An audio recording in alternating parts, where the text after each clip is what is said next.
Item 6.2 is a Merrill Minute, reducing red and green tape burden for the agricultural sector.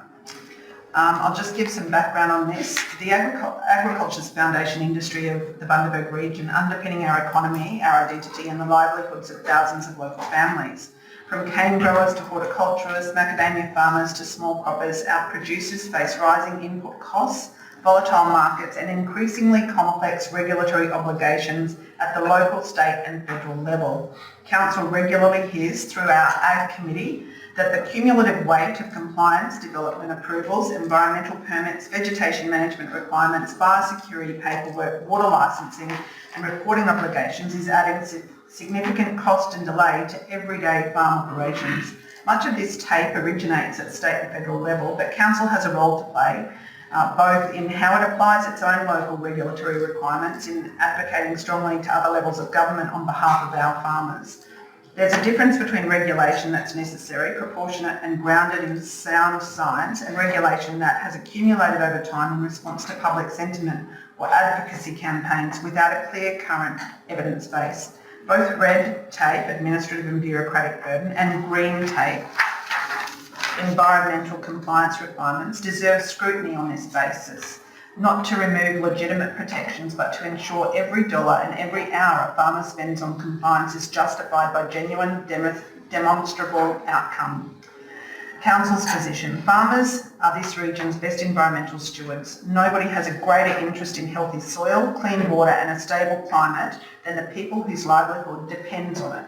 Compliance frameworks should support farmers to keep doing this well, not bury them in duplicated paperwork or requirements that cannot be traced back to a clear scientific rationale.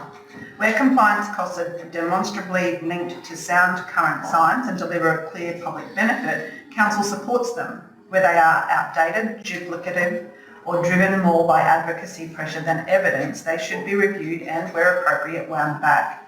My motion is that Council, 1, notes the cumulative financial and administrative burden that red and green tape places on the agricultural sector in the Bundaberg region and the flow-on impact this has on farm viability, food and fibre production and regional employment. 2, writes to the Queensland Minister for Agriculture and the Queensland Minister for Environment and to the relevant federal ministers, formally requesting a review of state and federal compliance requirements affecting Bundaberg regional farmers, with a request that any such requirements be demonstrably supported by current scientific evidence and subject to regular review rather than being retained by default.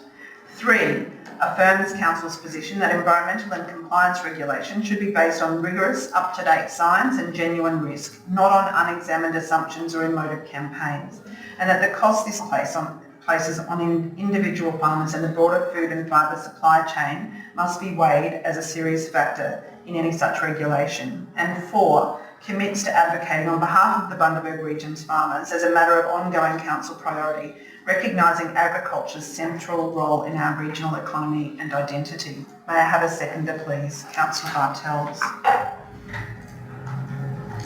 Does any other councillor wish to raise any queries or speak to the motion? No? I'll put it to the vote. All those in favour? Thank you, and thank you, Councillor Kirk and Councillor Stephen Blair. That is carried. Thanks very much, councillors. We have no items in 7, and I'll now move to